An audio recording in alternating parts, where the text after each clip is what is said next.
Outside, it's one of these gray, rainy kind of days, and that will be the case into tonight. And then actually we keep our rain chances into the weekend, but it will be more of kind of a typical sort of flare up of a few showers and storms, and not so much this prolonged heavy rain threat that we're going to have into this afternoon. Only 77, very humid. And here, by the way, are some of those 24-hour rainfall totals. I picked a lot of different spots to show. The National Weather Service compiled this big list going from 9:30 yesterday morning to 9:30 this morning, and you can see about 4 to 6 inches across a lot of our spots, both north and south shore.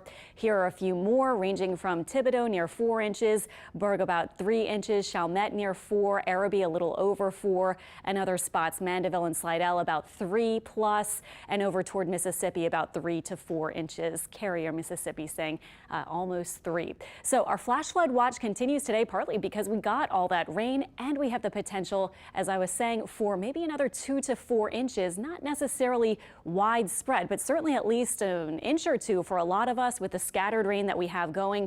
And then, of course, the big thing we'll be watching is if we see any of these bands start to sort of become more linear and tap into the moisture to the south and just kind of very slowly move over certain spots in southeast Louisiana. So we're not really seeing that right now. Everything's kind of scattered at this moment, but that's something we'll watch for over the next 3 or 4 hours or so, and even into this evening. Now, we are seeing a bit of rain over parts of the metro area, including Metairie and Kenner.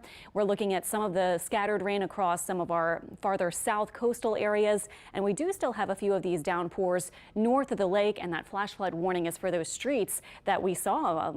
Plenty of our photographers kind of showing us what was happening, and those of you sending in pictures safely, hopefully, from what you're seeing. Thank you for sending us those. It's good to see where we're actually seeing the flooding issues.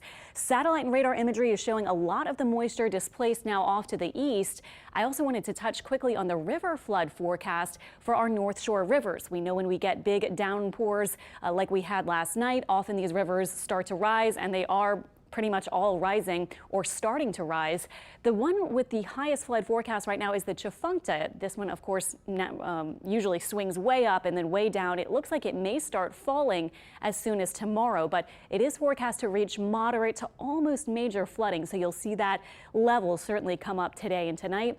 The Tangipahoa, moderate flooding there, and it will start falling by Saturday, and minor flooding right now forecast for the other spots. But we'll have to watch if we get a few of those downpours north of the lake. We'll have to see if those projections change a little bit. Today, low 80s maybe for highs. Our temperatures are only in the 70s right now. Expect a few more passing showers and a couple of downpours possible. Tonight will be in the 70s with a few more scattered showers. And here's our forecast model. 4 p.m. It's kind of trying to get some of these lines or bands of rain together again, perhaps a little farther to the east. We'll see. We'll be watching really closely for you, though. This is tonight, finally seeing a lower chance for the showers. Tomorrow morning, starting off with maybe a couple of showers, and then through the day, still a decent scattering of showers and a couple of storms, but again, not that really heavy rain and rain banding kind of threat tomorrow, as Nicholas will pretty much be falling apart and the deepest moisture moving to the east. So Nicholas, still a depression. I wanted to point out all of this drier air moving in, but as we've been saying, it's very unstable. So what we see, we'll be able to kind of have enough lift to produce the rain and tap in to enough moisture from the south. So we'll have to watch for that. Also seeing the winds just a little bit breezy in spots. Our coastal flood advisory, just for those minor coastal flooding issues. Now with those winds a bit more southerly, will continue until early tomorrow.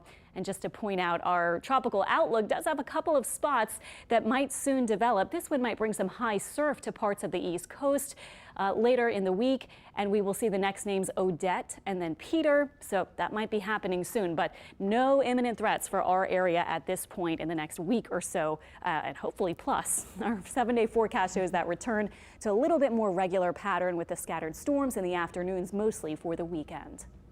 Well, the rainy forecast is bad news.